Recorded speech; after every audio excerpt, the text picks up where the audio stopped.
네, 좋은 하루 되시기 바라겠습니다. 오늘 말씀은 마가복음 10장 19절에서 20절 말씀입니다. 내가 계명을 안 하니 살인하지 말라, 간음하지 말라, 도둑질하지 말라, 거짓 증언하지 말라, 속여 빼앗지 말라, 내 부모를 공경하라 하였느니라. 그가 여짜오되 선생님이여 이것은 내가 어려서부터 다 지켰나이다. 아멘.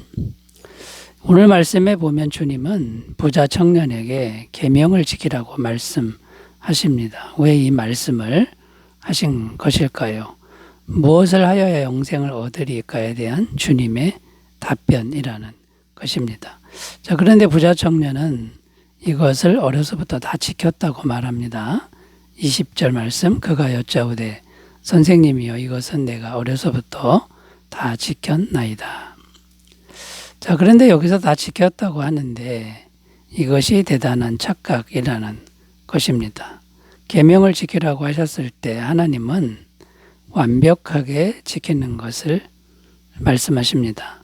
그런데 부자 청년은 하나님의 말씀과는 다르게 생각하고 있는 것입니다.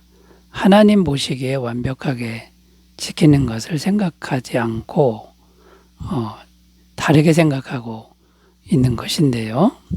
자, 오늘날 많은 사람들이 이 부자 청년 같다는 겁니다. 이 부자 청년처럼 하나님 보시기에 완벽하게 지키는 것을 생각지 않고 다르게 생각한다라는 겁니다. 그래서 계명을 다 지켰다고 착각하는 그런 경우가 많다라는 것이죠.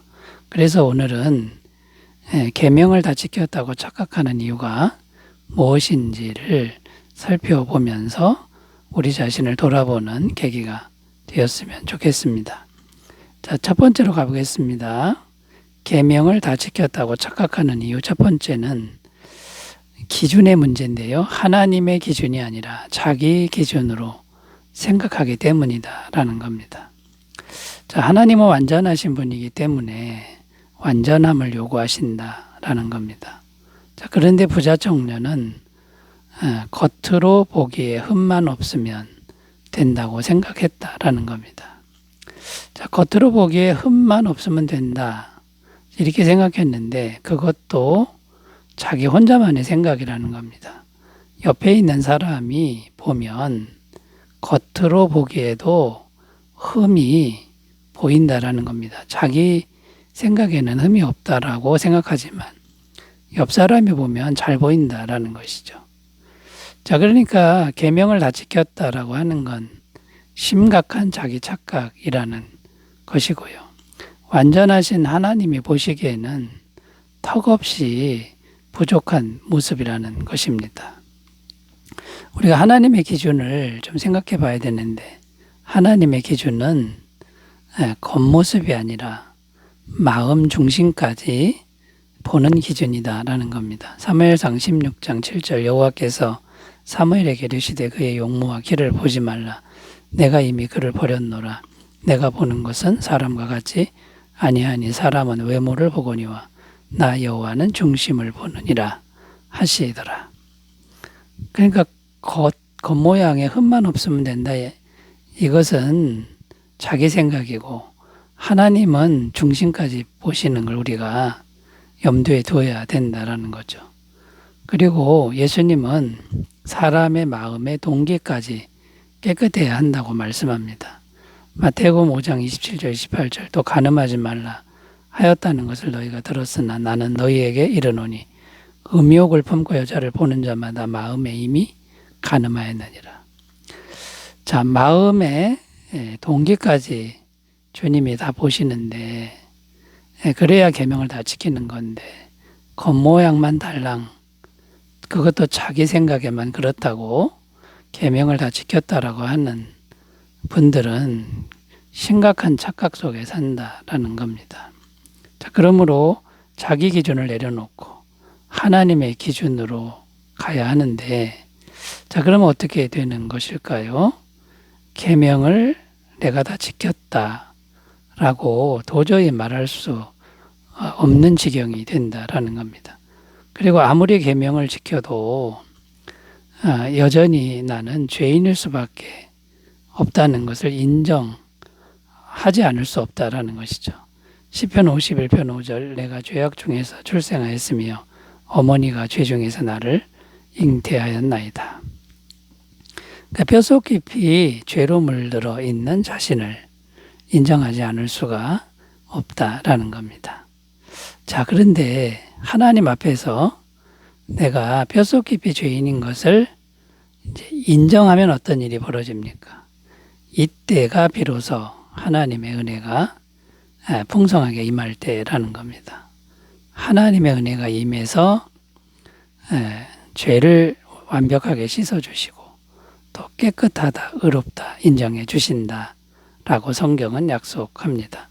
요한일서 1장 8절 9절 만일 우리가 죄가 없다고 말하면 스스로 속이고 또 진리가 우리 속에 있지 아니할 것이요 만일 우리가 우리 죄를 자백하면 그는 미쁘시고 의로우사 우리 죄를 사하시며 우리를 모든 불의에서 깨끗하게 하실 것이요.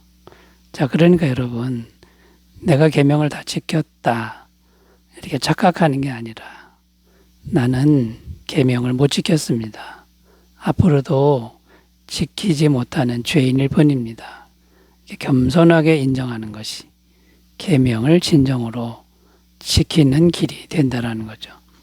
하나님의 은혜가 임해서 계명을 지킨 것으로 의롭다고 깨끗하다고 인정해주는 이 길을 걸어가시기를 바라겠습니다. 자, 두 번째로 가보겠습니다. 계명을 다 지켰다고 착각하는 이유 두 번째는요. 계명을 주신 진정한 의미를 잘 모르기 때문이다라는 겁니다.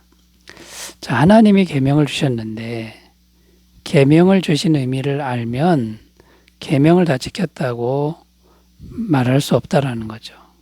계명을 주신 진정한 이유를 모르기 때문에 계명을 다 지켰다고 착각한다라는 겁니다. 계명을 주신 진정한 이유는 무엇입니까? 성경은 다 지키라고 준 게 아니라 구원자이신 예수님을 찾게 하는 데 있다라고 말씀합니다.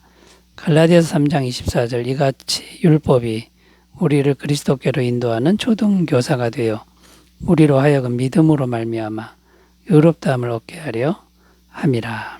자, 이게 무슨 말이냐면 계명을 주신 것은 지키라고 주시긴 했습니다만 계명을 못 지킨다는 다 못 지킨다. 인간은 다 못 지킨다. 이걸 깨닫게 하기 위해서 주신 것이다. 라는 겁니다. 계명을 다 못 지키니까 이제 어떻게 하라는 겁니까? 지키려고 노력을 하는 것, 그건 나쁜 일이 아니죠. 좋은 일이죠. 그러나 다 못 지키니까 뭘 깨닫는 겁니까? 나의 힘, 나의 행위로는 의로워질 수 없구나. 구원받을 수 없구나. 이걸 빨리 깨달으라는 겁니다.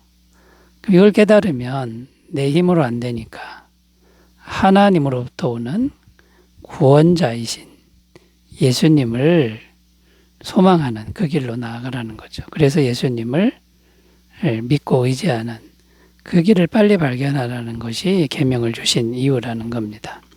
로마서 3장 20절 22절 그러므로 율법의 행위로 그의 앞에 의롭다 하심을 얻을 육체가 없나니 율법으로는 죄를 깨달음이니라. 이제는 율법 외에 하나님의 한 의가 나타났으니 율법과 선지자들에게 증거를 받은 것이라. 곧 예수 그리스도를 믿음으로 말미암아 모든 믿는 자에게 미치는 하나님의 의인이 차별이 없느니라. 그러니까 율법의 행위로 계명을 지키는 것으로 도저히 안 된다라는 것을 깨닫고 이제는 세상 모든 사람에게 차별 없이 오직 믿음으로 예수님을 모셔드리는 받아들이는 그것으로 의롭게 되고 구원받는 그 길을 발견하라는 그런 의미가 되는 겁니다. 자, 계명을 주신 이유를 진정으로 깨달은 사람의 특징은 어떠할까요? 행위를 열심히 합니다. 계명을 지키려고 열심히 살지만 행위를 자랑하거나 행위 때문에 낙심하지 않는 삶이 된다라는 거죠. 고린도후서 10장 17절 자랑하는 자는 주 안에서 자랑할지니라. 오직 주님만 자랑하게 된다라는 거고요. 그리고 항상 예수님 때문에 감사하는 삶을 산다는 겁니다. 데살로니가서 5장 18절 범사에 감사하라. 이것이 그리스도 예수 안에서 너희를 향하신 하나님의 뜻이니라. 그리고 항상 예수님을 마음으로 의지하면서 예수님과 교제하는 삶을 산다는 것이죠. 빌립보서 4장 6절 7절 아무것도 염려하지 말고 다만 모든 일에 기도와 간구로 너희 구할 것을 감사함으로 하나님께 아뢰라. 그리하면 모든 지각에 뛰어난 하나님의 평강이 그리스도 예수 안에서 너희 마음과 생각을 지키시리라. 사랑하는 여러분, 계명을 열심히 지키되 그것으로 도저히 다 지킬 수 없습니다. 하나님께 인정받을 수 없습니다. 그러나 열심히 지켜야 합니다. 그러나 그것을 자랑하거나 또 낙심하지 말고 신실하신 예수님을 의지하면서 살아가는 복된 삶이 되시기 바라겠습니다.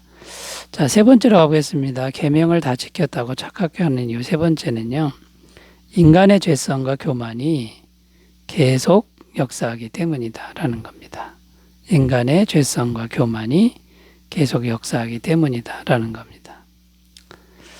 자, 인간의 죄성과 교만이 인간 마음 속에서 끊임없이 올라옵니다. 이 죄성이 무엇이냐면 하나님과 자꾸 떨어지려는 그런 마음입니다. 하나님 간섭 안 받고 하나님과 독립해서 내가 주인이 되어서 내 마음대로 살려고 하는 이게 인간의 죄성이죠. 그리고 그 죄성의 열매가 교만이라는 것인데요. 교만이라는 건 마음 중심에 하나님이 계셔야 되는데 하나님을 밀어내고 내가 주인으로 앉아있는 상태. 이게 바로 교만이라는 것입니다. 자, 그래서 죄성과 교만이 주는 결과는 그 결과가 뭡니까? 자기 자신을 과신한다. 지나치게 믿는다라는 것이죠. 자, 자기 자신을 지나치게 믿으니까 착각합니다. 내가 하면 잘한다. 내가 했으니 잘 되었다. 그리고 다른 사람에게 강요합니다. 내가 잘했다고 말하라고 강요합니다. 사실은 잘못되고 있는데 그걸 인정하지 않는 거죠. 자, 이런 사람에게 필요한 게 뭐냐면 자기가 얼마나 무능한 존재인지를 깨닫는 겁니다. 그래서 하나님은 이런 사람에게 고통을 주고 고난을 주어서 내 뜻대로 안 된다라는 걸 아주 깊이 경험하게 하신다라는 거죠. 마태복음 5장 36절 내 머리로도 하지 말라 이는 내가 한터럭도 희고 검게 할 수 없습니다. 이사야 2장 22절 너희는 인생을 의지하지 말며 의지하지 말라 그의 호흡은 코에 있나니 새말 가치가 어디에 있느냐. 우리 인간은요 아무것도 아니라는 겁니다. 대단한 존재가 절대 아니라는 거죠. 야고보서 4장 14절 내일 일을 너희가 알지 못하는도다. 너희 생명이 무엇이냐 너희는 잠깐 보이다가 없어지는 안개니라. 우리는 안개 같은 존재이기 때문에 절대로 자신을 과신할 수 없는 것을 깨달아야 한다라는 겁니다. 자신의 완전 무능함을 하나님 앞에서 깨닫고 인정하면 어떤 일이 벌어집니까? 그때야 비로소 전능하신 성령님의 능력이 임하신다라는 겁니다. 고린도서 12장 9절 나에게 이르시기를 내 은혜가 내게 족하도다 이는 내 능력이 약한 데서 온전하여 짐이라 하시니라. 그러므로 도리어 크게 기뻐함으로 나의 여러 약한 것들에 대하여 자랑하리니 이는 그리스도의 능력이 내게 머물게 하려 함이라. 오히려 내가 무능할 때 성령님의 능력이 더 강하게 역사하는 이 비밀을 깨닫게 된다라는 것이죠. 자, 여러분 계명을 다 지켰다라고 우리가 착각하지 말고 오직 하나님의 은혜를 구하는 삶이 되시기 바라겠습니다. 기도합니다. 하나님 아버지 오직 주님의 은혜로만 살게 하옵소서. 예수님의 이름으로 기도드립니다. 아멘. 감사가 충만하시기 바라겠습니다. 감사합니다.